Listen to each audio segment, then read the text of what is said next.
You move through your days as though you have an infinite supply of them, and that quiet delusion is the reason nothing you do feels urgent or sacred. You wake up, and the first thing that crosses your mind is not whether this day matters but how to get through it. You check the phone. You scroll. You let the noise pour in before you've even decided who you want to be for the next 16 hours. And then the day happens to you, the way it always does, and by the time you lie down again you feel that familiar hollow ache, that sense that something was supposed to happen today and didn't. Not something dramatic. Something real. Something that would have made the day feel like yours instead of something you survived. Here's the costly mistake most people make. They think death is something that happens later. Way later. Somewhere off in the distance, behind a curtain they don't need to look behind yet. And because they think death is later, they treat life as if it's later too. They put the real things on a shelf. The conversation they need to have. The person they need to become. The apology they owe. The risk they've been circling for years. All of it gets filed under someday, and someday is the most dangerous word in the English language because it feels like a promise but it's actually a theft. Someday steals the only thing you actually have, which is now, and it does it so gently that you thank it for the convenience. Here's the truth nobody wants to say out loud. You don't need more time.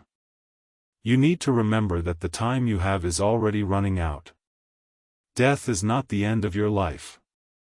It's the edge that gives your life its shape. Without that edge, everything flattens. Everything becomes optional, postponable, negotiable. With that edge, everything becomes what it actually is, which is finite, which is precious, which is now or never. That's the thesis. Death is not something waiting at the end of your life. It's the backdrop of every present moment. And remembering it is the only thing that makes those moments mean anything. Now, I know what you're thinking. This sounds morbid. This sounds like the kind of thing a depressed person fixates on at 2 in the morning. But that's the first misunderstanding, and it's a big one. The Stoics didn't meditate on death because they were obsessed with dying. They meditated on death because they were obsessed with living. Marcus Aurelius, a man who held the most powerful position in the known world, who commanded armies and sat at the center of an empire, reminded himself every single day that he could leave life at any moment. Not to paralyze himself. To sharpen himself. To strip away everything that didn't matter so that what remained would be clear and undeniable. Think about what that actually means. The most powerful man alive, the Emperor of Rome, telling himself each morning, you could die today. Not as a dark thought to wallow in. As a lens to see through. Because when you genuinely hold that possibility in your mind, not as an abstraction but as something real and close, something shifts. The petty grievance you've been nursing for a week suddenly looks like what it is, which is nothing. The argument you keep rehearsing in your head, the one where you finally say the perfect thing to the person who wronged you, it evaporates. The fear of looking foolish, the fear of being judged, the fear of not being liked, all of it shrinks down to its actual size, which is microscopic against the scale of a life that is ending. You could leave life right now. That's the phrase Marcus used. Not someday. Not eventually. Right now. And let that possibility do its work on you. Let it sit in your chest for a moment. Don't push it away. Don't spiritualize it. Don't turn it into a motivational poster. Just hold it the way you'd hold a glass of cold water on a hot day and feel it wake something up in you. Most people call this a mourning. The Stoics would call it a surrender. You wake up and you hand the day over to other people's agendas before your feet touch the floor. You let the inbox set your priorities. You let the calendar tell you what matters. You let the algorithm decide what you think about. And then you wonder why you feel like a passenger in your own life. The reason is simple. You are acting like someone who has unlimited days to get it right, so you don't fight for today. You don't claim it.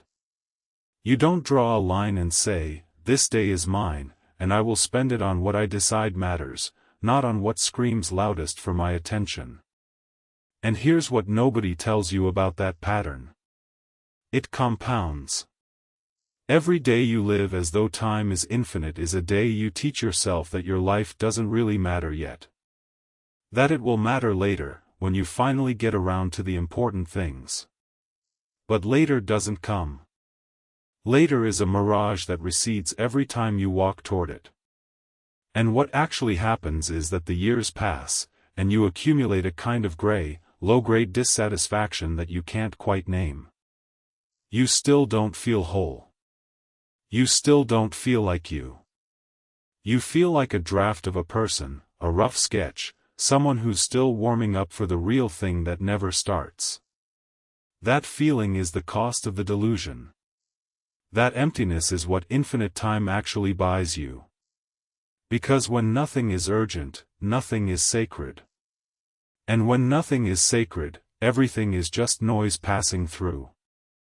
Now, Seneca saw this clearly, and he saw it from a unique vantage point. He lived in a world where death was not abstract. Political executions were common. Disease was unpredictable. Emperors turned on you without warning. He watched people around him die suddenly and senselessly, and what he noticed was not that life is short. Everyone says that. It's a cliché even now, and it was a cliché then. What Seneca actually noticed was something more precise and more uncomfortable. He said that life is not short. We make it short. We waste it. The problem isn't that we have too little time. The problem is that we leak it through our fingers like water and then stand there holding nothing, complaining that we're thirsty. Think about your own day. How much of it was spent on things that would matter if this were your last day? Not in some grand, cinematic sense. I'm not asking whether you climbed a mountain or wrote a masterpiece. I'm asking whether the way you spent your hours reflected what you actually care about. Whether the people you spoke to felt your presence or just your politeness. Whether the work you did was work you'd be proud to have as your final act. Whether the thoughts you let dominate your mind were thoughts worthy of a person who knows they're alive. For most people, the honest answer is no. And the reason isn't that they're bad people or lazy people. The reason is that they've never genuinely confronted the fact that the supply is limited. They've never let the reality of death touch their daily decisions. Death is something that happens to other people, to old people, to unlucky people. It's a news story. It's a funeral you attend and then leave. It's not something you bring home. It's not something you let into the kitchen while you make coffee in the morning. But that's exactly where it belongs. In the kitchen. In the morning. In the ordinary moments. Because death isn't dramatic. It's not a lightning bolt. It's the quiet fact that underlies everything, and when you ignore it, you don't make your life more pleasant. You make it more diluted. More tepid. More half-lived. Here's what I mean by diluted. When you think you have infinite time, every decision becomes a compromise. You don't commit to the relationship, because maybe there's a better one coming. You don't commit to the work, because maybe there's an easier path. You don't commit to the conversation, because you can always have it later. You don't commit to being the person you want to be, because there's always tomorrow to start. And so you live in a permanent state of maybe, a permanent state of keeping your options open, and what you don't realize is that keeping your options open is just another way of saying you're refusing to live.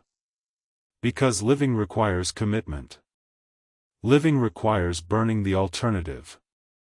Living requires saying, this, here, now, is what I choose, and I'm not holding back a reserve in case it doesn't work out. The illusion of infinite time turns every decision into a tepid compromise. That's the cost. You never fully arrive anywhere because you're always mentally halfway to somewhere else. You never fully give yourself to anything because you're always preserving yourself for a future that may not come. And the cruel irony is that the very thing you're preserving, your time, your energy, your love, your courage, is the thing you're wasting by not spending it. Now, here's the shift. And this is the shift that changes everything.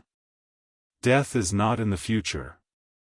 Death is the backdrop of every present moment. That's Seneca's reframing, and it's the most important idea in this entire conversation. Most people think of death as an event that will happen at some point on the timeline. They picture it at the end, like the final chapter of a book. But the Stoics understood something deeper. Death is not at the end. Death is the frame around every moment. It's the context. It's the fact that makes this moment and not just another drop in an endless stream. When you understand that, something fundamental changes. You stop living for later. You stop treating the present as a waiting room for the real thing. You start to see that now is not a rehearsal. Now is the performance.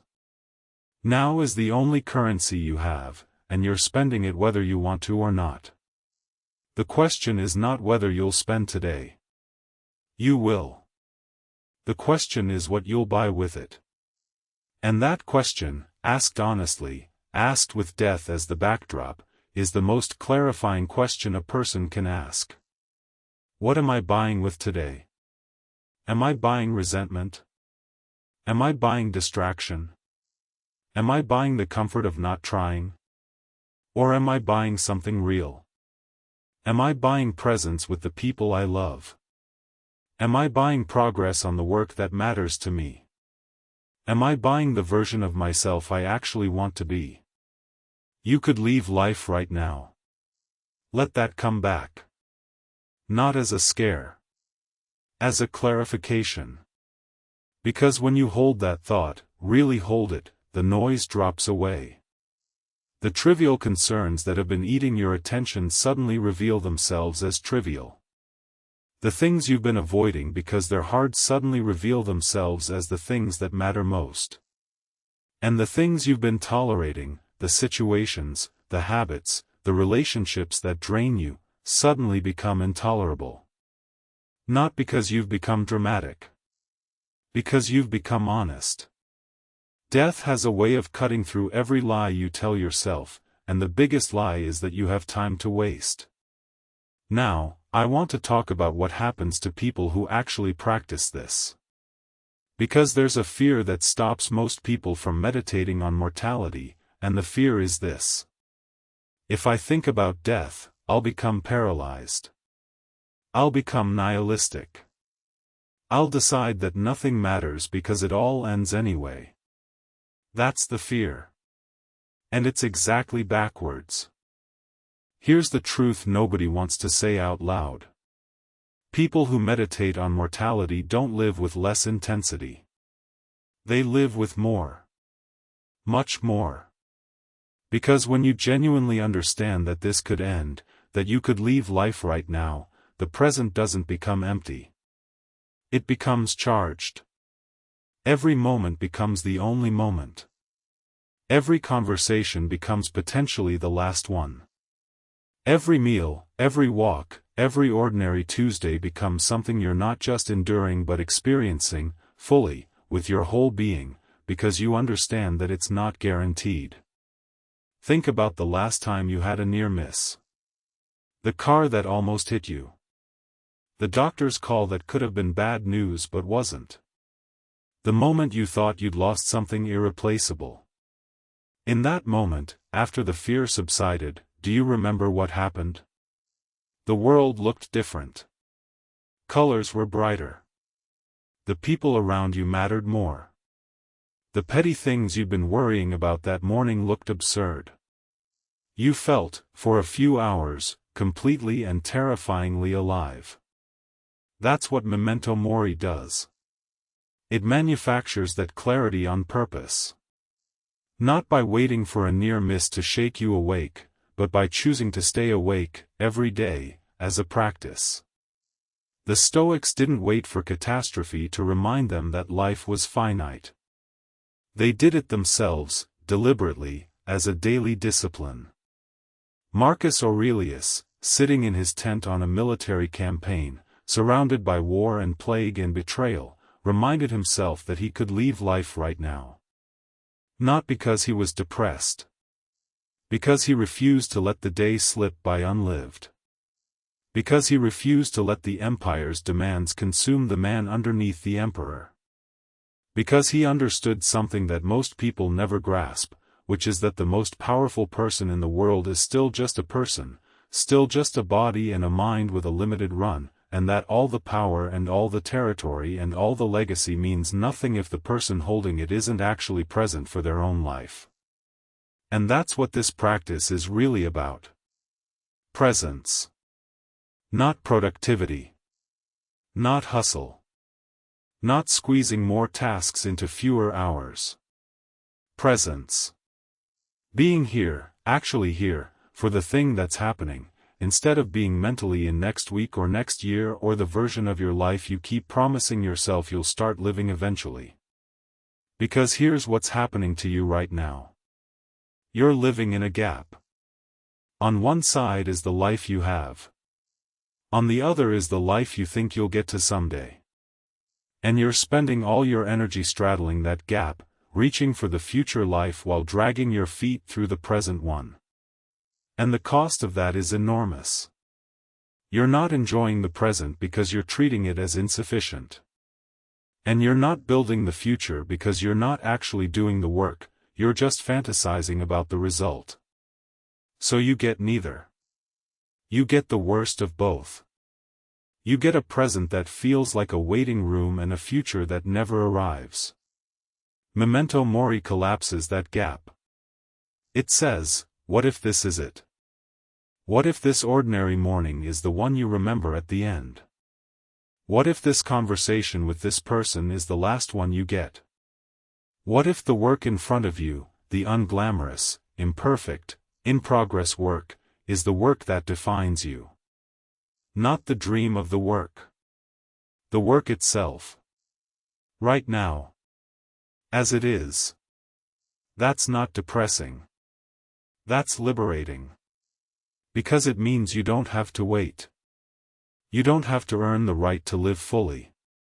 You don't have to hit some milestone before you're allowed to feel like your life is real. It's real right now. It's the realest thing you have. And the only thing standing between you and that reality is the delusion that you have more time. Now, let me give you something practical. Because this isn't just philosophy. This is an operating system. And operating systems need to be run, not just admired. Here's what I want you to do.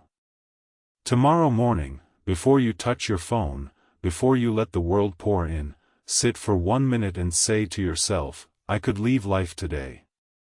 Not in a fearful way. In a factual way. The way you'd say, it might rain today. Simple. Neutral. True. And then ask yourself one question. If this were my last day, what would I refuse to waste it on? Notice what I'm asking. Not what would you do? That question leads to fantasy, to bucket lists, to skydiving and quitting your job and driving to the coast. That's not what this is about. I'm asking what you would refuse. What would you refuse to waste it on? Because that's where the clarity lives. The refusals are more honest than the desires. You probably already know what you'd refuse. You'd refuse to spend it scrolling. You'd refuse to spend it angry at someone who doesn't care. You'd refuse to spend it rehearsing arguments that will never happen. You'd refuse to spend it pretending to be someone you're not for people who don't matter. You'd refuse to spend it avoiding the thing that scares you but that you know in your bones is the thing you need to do. So refuse it. Today. Not because it's your last day. Because it might be. And because living as though it might be is the only honest way to live. The Stoics didn't live in a constant state of existential crisis. They lived in a constant state of existential clarity. There's a difference. Crisis is paralysis. Clarity is action. Crisis says, nothing matters, why bother? Clarity says, this might be all there is, so everything matters, bother with the right things. And here's the paradox that sits at the heart of all of this. When you remember death, you don't become more attached to life in a desperate, clinging way. You become less attached. Not less appreciative. Less attached. There's a difference. Appreciation is savoring what's here while it's here. Attachment is gripping what's here because you're terrified it'll leave. The first is freedom. The second is suffering. And memento mori is what teaches you the difference, because when you truly understand that everything is temporary, including you, including everyone you love, including every circumstance and every feeling and every achievement, you stop gripping. You start holding things the way you'd hold something precious and fragile, which is to say, openly, with attention, knowing it will pass, and being grateful for it while it's here. That's what the Stoics meant when they talked about living in accordance with nature. They didn't mean eating berries and sleeping on the ground. They meant accepting the fundamental nature of things, which is impermanence. Everything changes. Everything ends. And the person who fights that fact spends their life in a war they can't win. The person who accepts it, who internalizes it, who lets it shape their daily decisions, that person lives with a kind of quiet power that most people can't even imagine. Because they're not fighting reality. They're using it. They're letting the finite nature of life be the thing that makes each moment matter, rather than the thing they're constantly running from. You could leave life right now. Come back to it one more time. And this time, don't flinch. Let it land. Let it be the backdrop, not the shock. Because when it's the backdrop, it changes how you speak to people. You speak more honestly because you understand the conversation won't last forever. It changes how you work. You work with more focus because you understand the hours are not infinite. It changes how you love. You love more openly because you understand the person in front of you won't always be there, and neither will you. It changes how you think about yourself. You stop being so cruel to yourself because you understand that this person, this imperfect, struggling, trying person, is the only one you get, and they deserve to be lived, not just endured. And here's the thing that brings it all together. The practice of remembering death is not about death at all. It never was. It's about life. It's about refusing to let your life be a series of half measures and postponed intentions. It's about refusing to let the real thing always be something you're going to get to. It's about understanding that the real thing is now. This moment. This breath. This decision. This is the life you have. Not the one you're planning. Not the one you're going to start. This one. Right now. With all its imperfections and all its unfinished edges and all its ordinary, unglamorous, uncinematic reality. And when you truly understand that, when you let death be the backdrop instead of the distant threat, something remarkable happens. You stop being afraid. Not of death, although that too. You stop being afraid of living. You stop being afraid of committing, of choosing, of burning the alternative, of saying this is what I want and this is who I am, and I'm not waiting for permission or for the perfect moment or for the fear to go away. Because you understand that the fear will never go away. The perfect moment will never arrive. The permission will never come. And the only thing that's actually happening is now, and now, and now, and each now is a chance to either live or to postpone living, and you are the only one who gets to choose which. Most people will read about Memento Mori and think it's interesting. Some will think it's dark. A few will think it's a waste of time, because they're too busy living to think about dying. And that's the cruelest irony, because the people who are too busy living to think about dying are usually the ones who are too busy to actually live. They're running. They're performing. They're accumulating. They're optimizing. But they're not present. They're not here. They're somewhere in the future, in the plan, in the projection, in the version of life that's always one achievement away from being satisfying. Don't be most people. Be the person who looks at the finite nature of things and says, good. Good that it's finite. Good that it ends. Because if it didn't end, nothing would matter. If you had infinite days, every day would be worthless. Every conversation would be replaceable. Every choice would be reversible. The value of your life comes directly from its finitude. The meaning of this moment comes directly from the fact that it will not come again. And the person who understands that, who doesn't just understand it intellectually but feels it in their body, who lets it change how they walk and how they speak and how they decide, that person doesn't need to be told to live fully. They already are. Not because they're brave. Because they're honest. Because they've stopped pretending that the clock isn't running. So here's where we come back to where we started. You move through your days as though you have an infinite supply of them. That's the delusion. And the cost of that delusion is everything. It's the reason the days blur together. It's the reason the relationships feel shallow. It's the reason the work feels hollow. It's the reason you lie down at night and feel like the day happened to you instead of through you. It's the reason you still don't feel whole. It's the reason you still don't feel like you. But the fix isn't complicated. It's just uncomfortable. Remember that you will die. Not someday. The backdrop is here now. It's been here the whole time.